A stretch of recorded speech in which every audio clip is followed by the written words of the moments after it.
प्रतिनिधि अभी जो है बड़े बड़े पार्टी से आए हुए हैं, यदि आप उनको मतदान करते हैं, उनको यदि जिताते हैं तो वो आपका एहसानमंद नहीं होगा। उनको लगेगा हम बड़े पार्टी से आए थे, हमारे पास बहुत पैसा था इसलिए हम जीत के आए हैं, आपका एहसान वो नहीं कभी मानेगा। लेकिन हमारे जैसे साधारण व्यक्ति को यदि आप लोग मतदान करके सदन तक पहुँचाते हैं तो निश्चित है जितने भी सम्मानित पंचायत प्रतिनिधि है उनका हम जिंदगी भर एहसानमंद रहे। जनता से सबसे ज़्यादा जो है पंचायत प्रतिनिधि ही जुड़े हुए रहते हैं और सुरक्षा की गारंटी भी उनको मिलना चाहिए, क्योंकि आम लोगों के बीच में हमेशा घिरे हुए रहते हैं।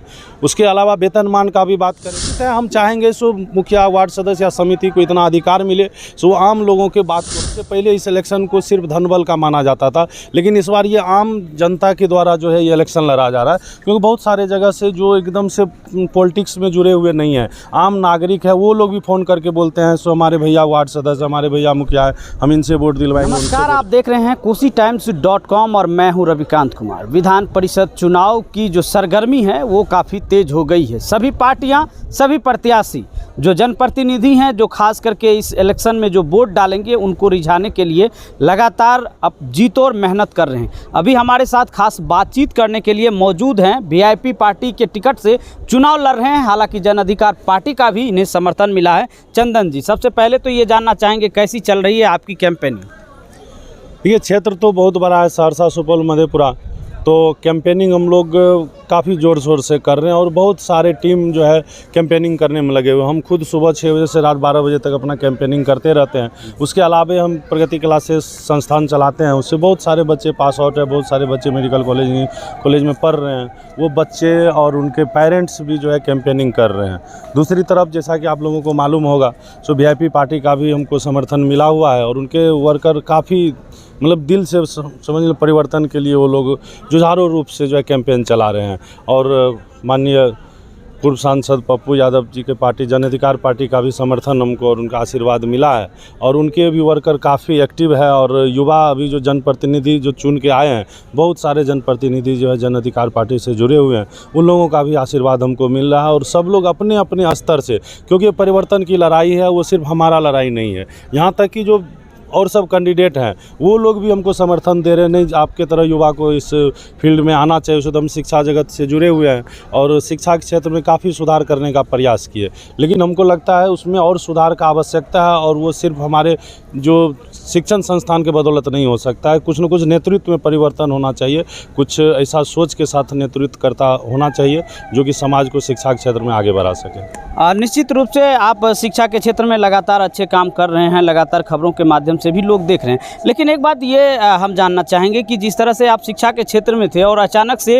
राजनीति में आए, और वो भी आप जनप्रतिनिधियों जो चुन करके आते हैं, पंचायत जनप्रतिनिधि, उनका नेतृत्व करने के लिए आप आए हैं, लेकिन सामने जो है वो बड़ी पार्टी है, बड़े नेताएं हैं, उनके प्रत्याशी हैं, लगातार उनका धुआंधार कैंपेनिंग चल रहा है। ऐसे में आप अपने आप को कहाँ फिट पाते हैं? आपका क्या मुद्दा रहेगा? देखिए, मुद्दा तो सबसे बड़ा मुद्दा है परिवर्तन, और निश्चित है इस परिवर्तन की लड़ाई में बहुत सारे ऐसे लोग भी हैं जो हमारे विचारधारा के नहीं है, लेकिन इस बात पर एक साथ है सो परिवर्तन करना है। और सब लोगों को ये उम्मीद है सो इसी तरह का युवा और शिक्षित व्यक्ति जो है राजनीति में आना चाहिए और लोगों के अंदर एक उम्मीद जगा है। इससे पहले इस इलेक्शन को सिर्फ धनबल का माना जाता था, लेकिन इस बार ये आम जनता के द्वारा जो है ये इलेक्शन लड़ा जा रहा है, क्योंकि बहुत सारे जगह से जो एकदम से पॉलिटिक्स में जुड़े हुए नहीं हैं, आम नागरिक है, वो लोग भी फ़ोन करके बोलते हैं सो हमारे भैया वार्ड सदस्य, हमारे भैया मुखिया, हम इनसे वोट दिलवाएंगे, उनसे वोट। तो ये जो है जनप्रतिनिधि का चुनाव तो पहले था ही, लेकिन अब ये आम जनता जो है इस चुनाव को लड़ रही है परिवर्तन करने के लिए। मतलब आपका कहना है कि जो जनप्रतिनिधि तो सिर्फ वोटर है, लेकिन चुनाव में आम लोग भी इंटरेस्टेड है। हाँ, इस बार ये पहली बार ऐसा हुआ, खास करके कोसी क्षेत्र में जो है आम लोग भी इस बार इंटरेस्टेड है और परिवर्तन चाह रहे हैं। परिवर्तन तो पहले भी चाह रहे थे, बहुत सारे जगह मान लीजिए जैसे छातापुर में ही हमको लग रहा था सो नहीं, जो हमारा वोटर नहीं होगा उतना। जब वहाँ गए तो वो लोग पहले तो बोले ऐसे नहीं, परिवर्तन नहीं हो सकता, लेकिन जब हम अपना बात रखे तब जाके वो लोग बंद कमरे में, खुले में नहीं बोले, लेकिन बंद कमरे में बोलते हैं नहीं, हम लोग के अंदर भी ये आग दबा हुआ है, परिवर्तन होना चाहिए। और हमको अभी तक कोई ऑप्शन नहीं दिख रहा था, अच्छा उम्मीदवार नहीं दिख रहा था, इसलिए हम लोग मन महसूस करके रह रहे थे। लेकिन अब हमको आप में वो उम्मीद दिख रहा है, सो आप परिवर्तन ला सकते हैं, तो वो लोग खुल के हमारा साथ देने के लिए तैयार है। हम एक चीज़ ये जानना चाहेंगे, क्योंकि आपने कई बार परिवर्तन का जिक्र किया है, तो मुद्दा क्या है, किस मुद्दे को लेकर के लोग परिवर्तन करेंगे? मान के चलिए कि चंदन कुमार अगर आते हैं, चंदन कुमार के हाथों को लोग मजबूत करते हैं, तो चंदन कुमार क्या करेंगे जनप्रतिनिधियों के लिए, क्यों परिवर्तन करेंगे? क्योंकि वो तो मंत्री की पत्नी है एक तरफ जो राजद से उम्मीदवार हैं वो भी बड़े उम्मीदवार माने जाते हैं। जी।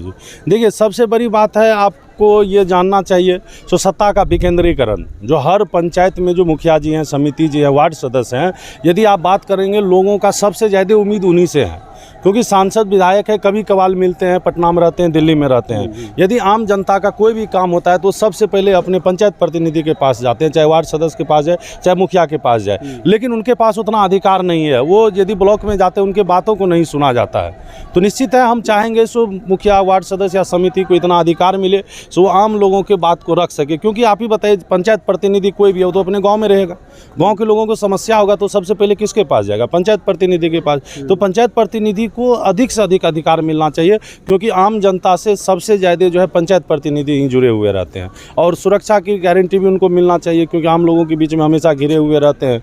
उसके अलावा वेतनमान का भी बात करें, अब बहुत सारे फंड है हमको, जैसे पहले ये हम लोग अपने पंचायत में भी घोषणा किए थे एक भी कमीशन नहीं लेने देंगे किसी को, ये हो, लेकिन कुछ ना कुछ ऐसा कानून ही है, ऐसा ही ट्विस्टेड वातावरण है जिसके कारण कुछ लोगों का मजबूरी हो जाता है गलत काम करना। मान लीजिए जब कोई मुखिया जी हैं, दिन भर उसके पास यदि 10-20 लोग आते हैं, चाय ही पिलाते हैं, उसका भी खर्च जोड़िएगा तो ढेर सारा हो जाएगा। तो कम से कम पंचायत प्रतिनिधि को इतना तो वेतनमान मिलना चाहिए सो अपने अतिथि का वो सत्कार कर सके, उनको अपने घर से, अपने पॉकेट से नहीं लगाना पड़े, इतना तो कम से कम वेतनमान होना चाहिए। और वो हमको लगता है सो मुखिया जी का कम से कम 40-50 हज़ार के आसपास में वेतन होना चाहिए, तब वो अपना मेंटेनेंस कर पाएंगे, तब निश्चित है वो गलत काम नहीं करेंगे। अभी बहुत सारे पंचायत प्रतिनिधि, पहले हमको लगता था बहुत सारे लोग गलत करते हैं, लेकिन हमको लगता है बहुत लोग मजबूरी में गलत काम करते हैं, उनके पास आमदनी नहीं होगा तो आमदनी के लिए कुछ ना कुछ करेंगे। दूसरा बात ये MLC इलेक्शन से हटा के भी हमारा एक जो विजन है, हमारा ये शिक्षा के क्षेत्र से हम जुड़े हुए हैं, हमारा एक ही चीज़ मानना है, भ्रष्टाचार को कम करने के लिए बहुत प्रयास हो रहा है, लेकिन भ्रष्टाचार हो क्यों रहा है इसके जड़ पर जाना होगा, और उसका जड़ है शिक्षा और स्वास्थ्य। हमारा कहना है कोई भी इंसान है यदि उसको बीमार बच्चे का इलाज कराना हो, पैसा नहीं है तो निश्चित है गलत काम करेगा, क्योंकि जिंदा बचना है उसको। यदि शिक्षा नहीं मिल रहा है, शिक्षा पाने के लिए पैसा खूब लग रहा है तो गलत काम करना पड़ेगा। आप ही बताइए, शिक्षा और स्वास्थ्य यदि लोगों का फ्री हो जाए तो निश्चित है 99% भ्रष्टाचार ऑटोमेटिक कम हो जाएगा, क्योंकि ये आम लोगों का ये एकदम नीड है। इसके लिए लोग कुछ भी करने के लिए तैयार हो जाएंगे, गलत काम करने के लिए, भ्रष्टाचार करेंगे, और ये सब चीज़ यदि बंद हो जाए तो निश्चित है भ्रष्टाचार मैक्सिमम ऑटोमेटिक खत्म हो जाएगा, शिक्षा और स्वास्थ्य को सिर्फ फ्री कर दिया जाए तो निश्चित है हमारा ये विजन है। सो हम आगे यदि बढ़ेंगे राजनीति के क्षेत्र में तो ये शिक्षा और जो स्वास्थ्य है इस पर काफ़ी काम करने का प्रयास करेंगे। अंत में जो आपके मतदाता हैं मधेपुरा, सहरसा और सुपौल के जो जनप्रतिनिधि हैं जो आपको वोट डालेंगे, उन्हें क्या कहना चाहेंगे कोसी टाइम्स के माध्यम से? उनको हम यही कहना चाहेंगे, जो भी प्रतिनिधि अभी जो है बड़े बड़े पार्टी से आए हुए हैं, यदि आप उनको मतदान करते हैं, उनको यदि जिताते हैं तो वो आपका एहसानमंद नहीं होगा। उनको लगेगा हम बड़े पार्टी से आए थे, हमारे पास बहुत पैसा था इसलिए हम जीत के आए हैं, आपका एहसान वो नहीं कभी मानेगा। लेकिन हमारे जैसे साधारण व्यक्ति को यदि आप लोग मतदान करके सदन तक पहुँचाते हैं तो निश्चित है जितने भी सम्मानित पंचायत प्रतिनिधि है उनका हम जिंदगी भर एहसानमंद रहेंगे, हमारे जैसे साधारण व्यक्ति को आप सदन तक पहुँचाए हैं। और निश्चित है हम अपने पंचायत प्रतिनिधि, सम्मानित पंचायत प्रतिनिधि से हम निवेदन करना चाहेंगे, सो हम एक साधारण व्यक्ति है, इतना बड़ा लड़ाई करने में हम सक्षम नहीं है, लेकिन इतना ज़रूर है इतने सारे जनप्रतिनिधि यदि थोड़ा थोड़ा सा भी हमको मदद करेंगे तो इस चुनाव को हम बहुत आसानी से जीत सकते हैं। तो बहुत बहुत शुक्रिया। अभी हमसे खास बातचीत कर रहे थे वीआईपी पार्टी के टिकट से विधान परिषद का चुनाव लड़ रहे हैं, जन अधिकार पार्टी का इनको समर्थन है। पप्पू यादव खुद इनके बारे में प्रचार प्रसार कर रहे हैं और लगातार वो कह रहे हैं कि चंदन जैसे लोगों को चुन करके आना चाहिए ताकि जनप्रतिनिधियों का कल्याण हो सके। तो इस वीडियो के बारे में आप क्या सोचते हैं और चंदन जी के बारे में आप क्या सोचते हैं, ये भी कमेंट बॉक्स में ज़रूर बताइएगा। तब तक देखते रहिए KosiTimes.com। फिलहाल रविकांत को दीजिए इजाज़त।